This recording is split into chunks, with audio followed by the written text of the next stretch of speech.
So what we're going to do, Jocelyn's going to share a bit, and then Mike's going to kind of work his sharing into a message as well. And our hope, obviously, is that you just get a little bit of a picture of who they are, and at the same time we asked Mike just to share something in terms of what he felt God may be saying for us this morning as well. And so I'm just going to give it to them. And good morning. Nice and lively. I love it. I thought I'd just share a little bit about kind of where I've come from, a little bit of history, and a little bit about our family. And I'll let Michael share about kind of what has brought us here today. So I actually love the Vineyard. I grew up going as a teenager to New Life Vineyard in Kelowna, back when it was a vineyard. And I came kind of at the height of renewal, so there was lots of crazy stuff going on there. And people were really hungry for God. And it really put a desire for more of God in my life at the time. I wasn't necessarily experiencing those things that they were experiencing, but I was like, they got something I don't, and I want it. I got involved in the worship and arts community, which was thriving at the time. We had artists and poets and painters and dancers and playwrights, and just really got involved in the community. We would get together and eat together. I joined some dance groups, a bunch of different dance groups, one of them being Daughters of Zion. So if anyone back in the 90s was going to New Life Vineyard, you would have seen us on the balcony dancing with our big satin skirts up top there. And I always danced with ladies that were much older than me. But they just loved me, discipled me, mentored me, really was part of my formative years of growing in my spiritual walk. Back in 2000, I met a woman named Heather Clark. Her and her husband Nolan then were pastors of a church called The Feast in Kamloops. And again, it was kind of like this radical place. It was a bit uncomfortable and a bit scary. They're doing street ministry and singing on the streets, and I knew it would be really out of my comfort zone, and yet it was this draw again of like, I want more of Jesus, and so I'm going to take a risk here. So I went for a summer internship to travel with Heather. She was teaching, doing worship, dancing, so me and a couple girls went and danced all over the place and spent the summer there. And of course, God was pulling my heart. And so instead of staying for the summer, I stayed for 5 years. Worked with the church there. That's where I met Michael. He was working at the church as well. That's where we got married. We had our first baby in Kamloops. So a lot of life changes happened there. And when I was still in the hospital with my baby, Michael was doing interviews in Abbotsford for a position at the Abbotsford Vineyard Church. great for our marriage. And I'll let him talk a little bit about that, but we ended up in Abbotsford. We have been there for 13 years. We have raised our family there. It's been our home. We love it there. After my son was born, about a year after that, we started trying to have another child. And I had heard a story from Joyce Dirksen, Brian Dirksen's wife, and she was sharing how the Lord had said, Joyce, would you like to have twins? And her answer was, yes, please, Lord. And I was driving one day in the car thinking about that conversation that she had had with God, and I thought, man, that is craziness. And the Lord said, well, what would you say if I asked you? And I said, well, I wouldn't say yes, please. But I said, I would say, I'm willing, Lord, if that's what you want for me, I'm willing. Well, little did I know I was pregnant at the time, already pregnant. And I actually miscarried within 2 weeks. And so as I was miscarrying, I cried out to the Lord and said, yes, please, Lord. If that's what you want for me, that's my desire, is your desire, and I want twins. Give me twins. We got pregnant the next month, and of course we had early ultrasound because of the miscarriage and then getting pregnant. And I said before we went to the ultrasound, you know, Mike, like, they're going to find 2 babies there. And he's like, oh, I don't think so. Like, why would you say that? I was like, I'm pretty sure there's going to be 2. And sure enough, there were 2. So we had beautiful twin girls. Their names are Abigail Promise and Sadie Joy. During my pregnancy, Michael actually had Hodgkin's lymphoma and had to go through cancer treatments. He is totally healthy now. He gets checked every year, but he is totally healthy.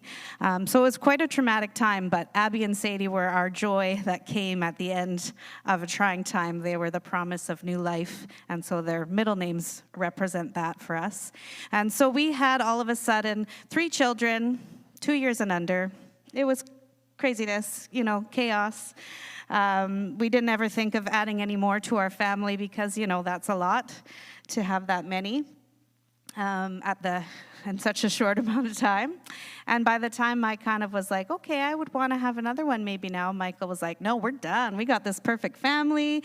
Everybody's in school. You've got like a little bit of a part-time job. Like life is good. And I wrestled back and forth. And I really couldn't give up this whole idea of having another child. And so it took probably a couple years and lots of tearful conversations till I had to come to a place like, okay, you're done. I'm going to surrender that dream of having another child. I'm going to let it go. Go ahead. Let's go online and apply to get snipped. Let's make it official.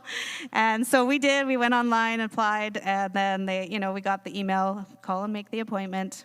And Michael didn't make the appointment that week. And a month later, we were pregnant. And so 9 years after the twins came Solomon, who was here this morning, jumping around and laughing. He is our joy and delight. He completes our family completely. We also had ultrasounds with Solomon to find out what he was, because my oldest has always felt a little bit left out because twin girls, stay in the same room. They get sleepovers every night, and he felt left out. And so he really wanted a baby brother. And we wanted to find out for him, so if it was a girl, we could prepare for that. And sure enough, we had 2 ultrasounds saying it was a girl, and he wept. So upset. And he said, and we always said, God can do what he can do, and sometimes doctors are wrong. And so he prayed for his baby sister to be a baby brother. And even the night before going in, he said, okay, good night, Mom. Remember, doctors can be wrong. You might have a boy. And I was like, yeah, maybe. We'll see. And he knew. God just really honored that and gave us a very big surprise that morning when they pulled out a baby boy instead of a baby girl. Shocking to me, but he was thrilled, and he has such a tenderness, my son Caleb, for our son Solomon. They just, a totally different part of her personality has come out in him because of that, and God knew better than any of us what he wanted. So it was a big surprise for us, but he has really completed our lives. He's super fun and very busy. I'll just share a little bit more just so you have a picture of our children. So Caleb is 13. He is a teenager, so you know what that's like. And he's very quiet. He loves video games, and he's really creative with his hands, drawing and building things, and a very sweet boy, but a teenager. And then we've got Abby and Sadie, and Abby is generous and compassionate and very thoughtful, thinks of others a lot. And Sadie is a go-getter and fun and outgoing, and they both love art, and they both are really good at running. They don't love it, but we make them because they're really good at cross-country running. And Solomon, our baby. I'll just share one other story, just so you kind of get a picture of me and where I'm at. I've stayed home for 13 years, pretty much 13 years, to raise our kids, and have worked very little in that time, knowing that I was going to be having Solomon life kind of changes, right? You don't have the freedoms that you do. You're kind of going back into diapers and snotty noses and feedings. And I knew that that would be a lonely time for me because all my friends were not having babies. They were moving on with their lives and having a lot of independence. I would be moving back to that stage. And so I kind of, as much as I wanted another child, I was mourning that, knowing that I would be in this place. And so the Lord just said, you can either embrace this season and see what I have for you, or you can, buck against that. And so I chose to embrace it. And I just started spending a lot more time with the Lord, joined a Bible study. And I thought that was what he had for me. Oh, I'm going to just get to know Jesus more. That's awesome. That's a good season to be in. And during the Bible study, we were studying Luke, and the scripture came out that we were studying that says, love the Lord love the Lord your God with all your heart, with all your soul, with all your mind, with all your strength, and love your neighbor as yourself. And I was so convicted. We were sitting around the table talking about how we love our neighbors, and I was like, I don't. I love my neighbors that love me. I love the grandma across the street that loves my kids and gives them Christmas presents. And I love the neighbor next door who'll come and shovel the driveway when I need him to. But the neighbor directly, my actual neighbor right beside me, that I smell the pot wafting over from their house, and I hear the fighting and the electric guitar blaring at all hours of the night, I wasn't loving them. And I was maybe a little bit intimidated by them too, they're a little bit scary. And I felt like the Lord said, that's who you need to love.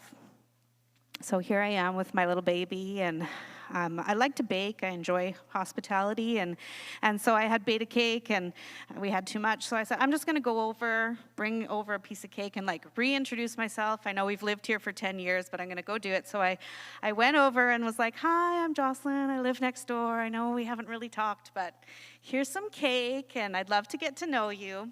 And Terry, a lovely woman in her 60s, just started weeping.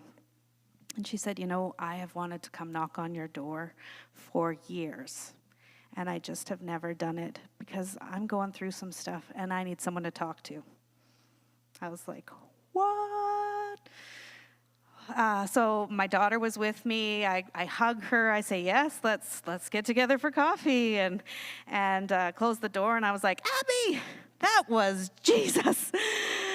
What was that? And so started this amazing transformation for me that God was allowing me to learn how to love my neighbors well.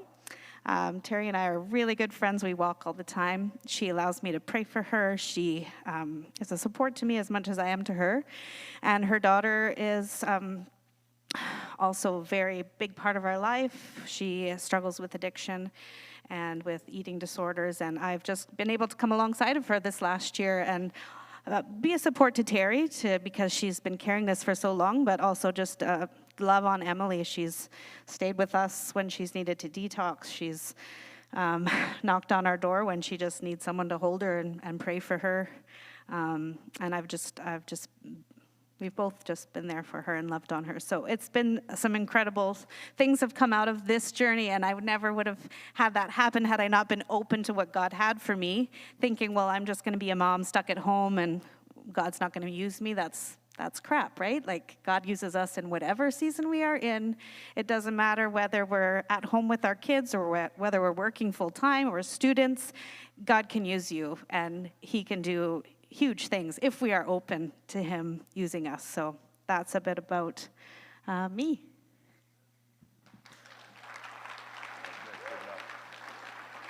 you going to stay or go? You want me to stay? You're good. It's never boring around our house. And there's so much more. I think our neighborhood has been dramatically impacted by Jesus, because I would say a lot. My wife is the neighborhood pastor, so is how I would call her, and there's been a lot more than that. So I just want to share just a little bit so you can know who I am, and just share a bit about what we're heading into Christmas. And so I grew up in a very charismatic MB church, which might not make sense, but it was very charismatic. And in the 90s, I would say it was like revival was happening. So I grew up in Williams Lake in Caribou Bethel, and there were some very riveting moments there that have impacted my life for a long time, and how I live, and in the area of the prophetic and in prayer and in community and in walking together. And so high school was, it was exciting there. I mean, I made some interesting choices. I met Jesus along the way. And so following high school, I had no idea. I was like, I don't know what I want to do. I wasn't really into school. So my mom signed me up to go to Master's Commission to Bible school in Kansas City. And she said, sign here. And so I signed there. And I actually got into the school, so there were 35 students and a few hundred applied. And I got in. And so it's the first time I'd ever gone on a plane. I got on a plane and suddenly I'm flying to Kansas City.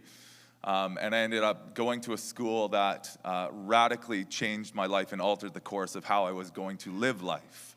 And so there was, I was forced to deal with the issues of my life, and discipline suddenly became a desire. So things that I did not enjoy, I was forced to do. And all of a sudden I go, you're not forcing me to do these anymore. I actually like doing those things. And so as a young man, I learned how to pray, and that was one of the main focuses.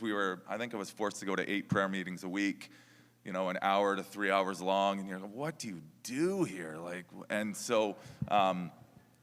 And suddenly I found myself loving this, because I was meeting and hanging out with Jesus and seeing change happen in the community and in my life. And so again, I experienced community and openness and discipline, freedom. And one of the things that was super impacting, so you may have heard of IHOP, International House of Prayer. This was prior to that actually starting, is when I was down there. And so Mike Bickle was the pastor at the church. And I remember this. He was like, if my door's ever open, feel free to come sit down. And so as an 18-year-old, we're always watching, is his door open? Because we wanted to go sit in his office with him. I mean, we're 18, but we're smart enough to realize something's happening in his life with Jesus, and I want to go hang out with him. And so we had the opportunity often to go sit with him. Him and Paul Kane was around, and Sam, all these guys that you're like, whoa, what's happening?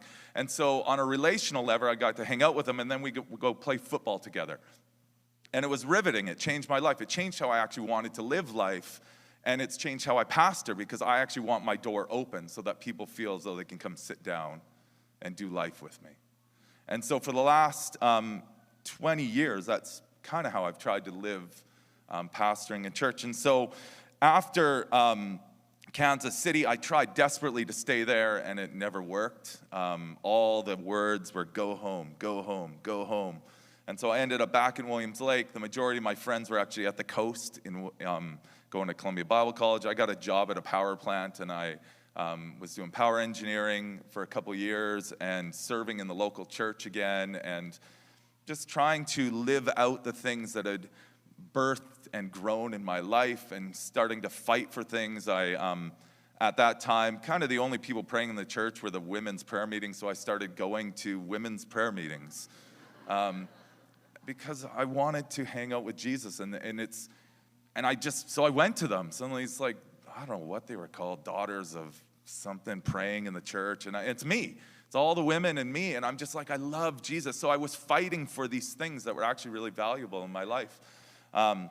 And wrestling with life as a 19, 20-year-old. And one night I was driving north in a snowstorm going to Prince George to write an exam, and God spoke to me. He said, move to Kamloops. I was like, whoa. And it was super clear. I knew where I was supposed to go. Nolan and Heather, the same people that Jocelyn had referenced, I had worked with them at a summer camp, so I knew them. They were planting a church, and I had a really good job. I had a really good job. I'm like 18 or 19 years old and making way more money than anyone should ever make, because it's really bad for you. You make bad decisions. And I was like, I'm not going. And so 9 months later, everything fell apart. The job fell through. Life was spiraling out of control. I said, I'm in. I'll go. I'll go. So we packed up my dad's F-250 with the bed you own and a dresser, and you drive to Kamloops. And I moved into a house with this couple and a few other single people, and and had my heart broken. So for that year, I just served working on a street ministry, working in prisons, and my heart was just, again, broken for people and things that had been birthed over the earlier years and had been covered over by bad decisions. Again, my heart was just broken for people, and so I started serving in Kamloops. At that time, they asked me if I would start a youth group. They said, Nolan was like, just start a youth group. Why don't you start working with youth? I said, I actually love youth. I had worked at summer camp for years, and so I just started pastoring, started hanging out with kids and teaching and walking with them, and 20 years later, I'm still doing it. And actually, I love it more than I've ever done it. I love the church more than I've ever loved the church. I'm more in love with Jesus now than when I started, and I just go, okay, God, this is what you invited me into, and I'm going to walk into it, and I'll step into it. And so I love the church. I love the church, and I love the opportunity I've had to actually walk with young people. Now they're adults. Like a ton of the people I started with, they're 35 and 37 years old now. I'm like, it's bizarre. I just look and I go, man, I played my little part, and now you're still loving Jesus. And I love the opportunity that's been given to me to follow Jesus. And so I pastored and served in Kamloops at the Feast for around 6 years. And different capacities. We were running a youth group. I was working with students there. And the last year we were there, my wife and I were the directors of a Bible school that they were running at the church. And so that was a real life-altering situation when your wife's pregnant and you have 10 young adults move into your house. 8 boys moved into our basement. And so it just changes a few dynamics relationally. Your food bill, the way you shop, like there's just all these things. And so you learn. And it was great. And so at the end of that year, the school was shutting down, and I got a phone call out of the blue from the Abbotsford Vineyard. They said, you don't know who we are. We've never met you, but we hear you might be looking for a job, and you might want to get back into youth. I'm like, what? And I did. I actually wanted to get back and step into youth, and so 2 months later, we moved. We just packed up everything, and with a 2-month-old, we moved to Abbotsford and started this journey of walking again with the Vineyard for my wife. And I had been involved in the Kelowna Vineyard, going to a number of conferences and different things throughout the years. And so we moved to Abbotsford, and for the last 13 years, it's been home, serving in a number of capacities, primarily with young adults and with youth, but I do a number of things missionally, both in Casa de Luz, which you guys are involved with, our church is heavily involved with, and locally in our community as well. We do a number of outreach and different things, and I work with other youth pastors and different community things that are happening. And so over the last 13 years, we've worked with a couple different churches. There was church split and a mess, and so I left on the church split, and then that job ended, and I actually got so bizarre, I got a text message, again from the Abbotsford Vineyard, from the lead pastor. He goes, hey, I want to talk to you about a job. And I'm like, man, first a phone call, now a text message. We're just going up in technology. And so that was the beginning, and I think it was probably 2 months later, I started again at the Abbotsford Vineyard, and it was so profound to me how God had done a work of the Spirit in their life that they actually wanted to risk on me again. Because I had left, and Gary and I, my boss, we were actually quite good friends, and while I was still away, I kept pastoring a number of the kids at the Vineyard. I don't really care where you go to church. If this is home, let's walk together. And so we were able to maneuver through some harder church challenges that the church did not maneuver through well. And so for the last 8 years, I've been there just serving the church in whatever capacity God has opened up. And so primarily, I work with youth and young adults, but it does stretch into a number of other areas that I oversee and run.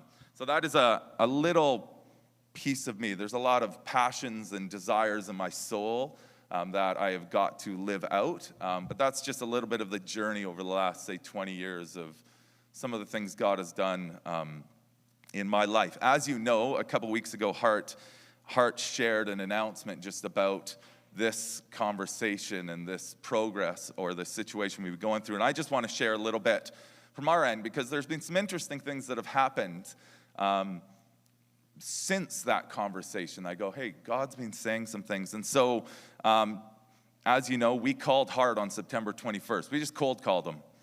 Figure, you know what? You just got to step out in faith. And God had been pounding on our lives for a long time. So 3 years ago, Jocelyn felt God speak to her and said, I think change is coming. And so she told me, and strong enough where she says, I think I'm supposed to go to Bible school. And I'm like, what? What is happening here? And so I kind of disregarded it. And then these amazing things started happening in our neighborhood, like profound God things. I go, I think that's the change. And I think I actually probably missed it. 3 years ago, God was like, hey, I want to start talking about something. And I'm so thankful that God doesn't get worried when we miss what he says. He's like, the kid will get it again. I'll speak to him again. God's not worried. And so he came again, and he started speaking again. 15 months ago, he just started speaking to us. And we were in Vernon, we were in the Okanagan, and I was just looking there. I was like, I could live here. I like this place.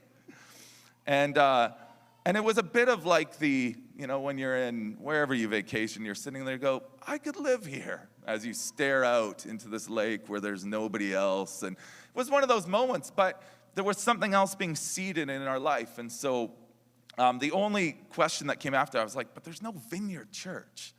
And we started driving and go, but there is one in Penticton. And so this conversation started, and we just started discussing this more and more.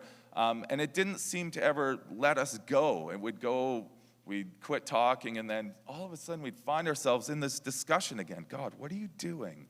What are you doing? What are you doing? And so in May, as Hart mentioned, we were at a pastor's retreat, and God had been pounding our lives again and again, and we're like, God, really? This is what you're asking?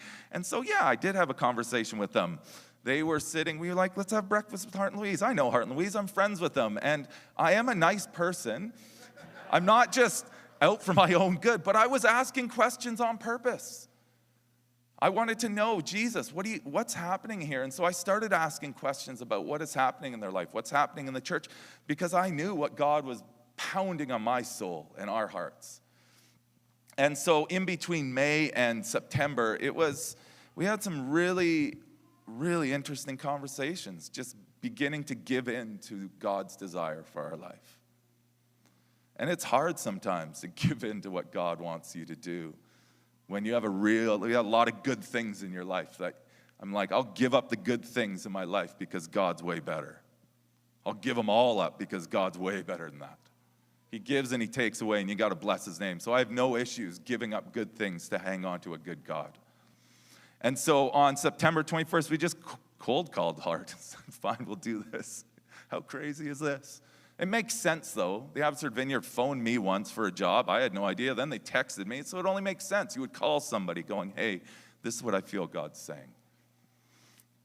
And so we started this conversation. And I have wept hard over this one. This has been a hard thing.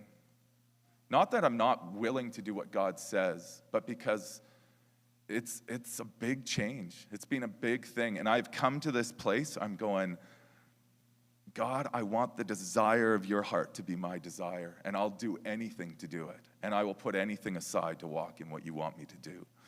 And so in October 8th, Tuesday morning, I go to morning prayer with some guys, some friends of mine, and we were praying. And at the end of this prayer meeting, this thing God spoke to me, and he said, he just said, blow on the coals of their soul.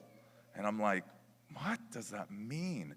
And so for a couple of weeks, I'm praying. I'm like, blow on the coal of your souls? What does it mean, Jesus? And so I was here for a meeting October 18th to the 21st, and I was sitting with the board of directors, and we were having lunch, and we were having a discussion after. And Stu, we were having this discussion, and he looks at me, and he goes, we got good coals. We just need somebody to blow on them.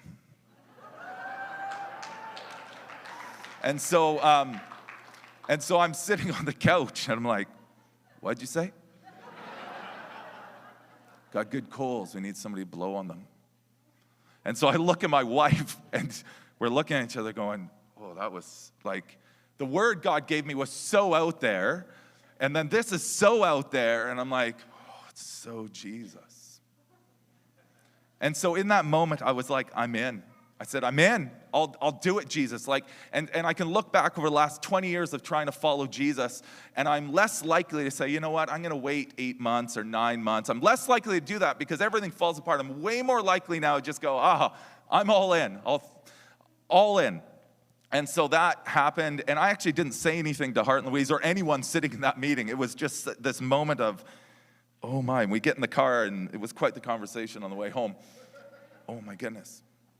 And so I did, And so 2 weeks ago, we were at this conference, my wife and I, and there was this time of prayer ministry, and it was Monday night. I was just sitting, kind of just, okay, Jesus, do a work. Come and change my life. Come and do a work in my life. And this lady came up to me, and she pretty nervous, actually. And she came up, and we know each other. She has no idea what's going on at all in life. She doesn't go to our church or anything.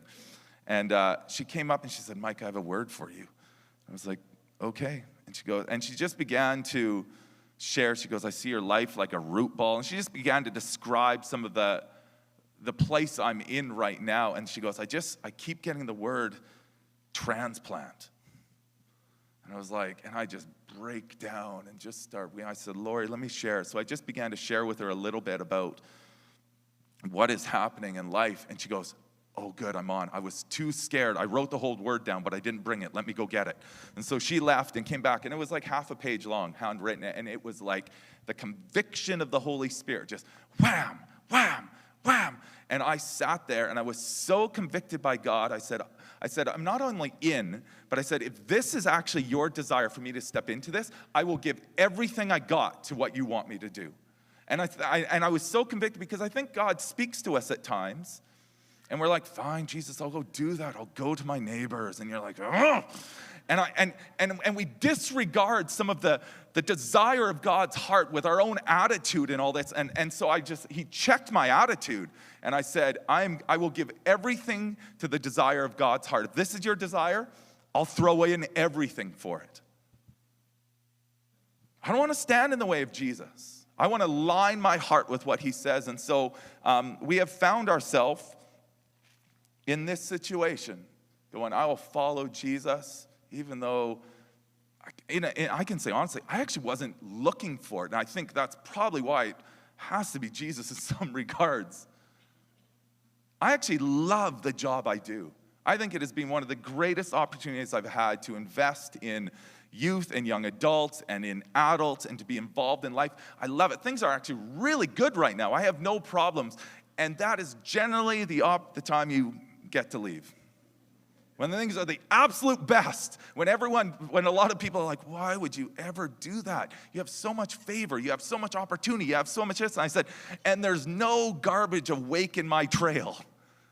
Okay, Jesus, I'll follow you. And so that is how we have found ourselves here today. And so that is a little snapshot of the journey that we have been wrestling on for the last 15 months, last 18 months of truly trying to listen to Jesus and truly trying to do what he says to do. And it costs something. Who was at, where's the students? Who was at Converge this year? Which students? Who was there? So you guys heard me share at Converge? Yeah. Now put that into context. So I was speaking about the cost of following Jesus. And so Greg had some insight into some of the journey I was on, and it's been a hard wrestle to follow Jesus. Not hard because I don't trust him, hard because there's other things in our life that seem to grip us, and I don't want them to hold my heart. I want to be free. And so with that as a little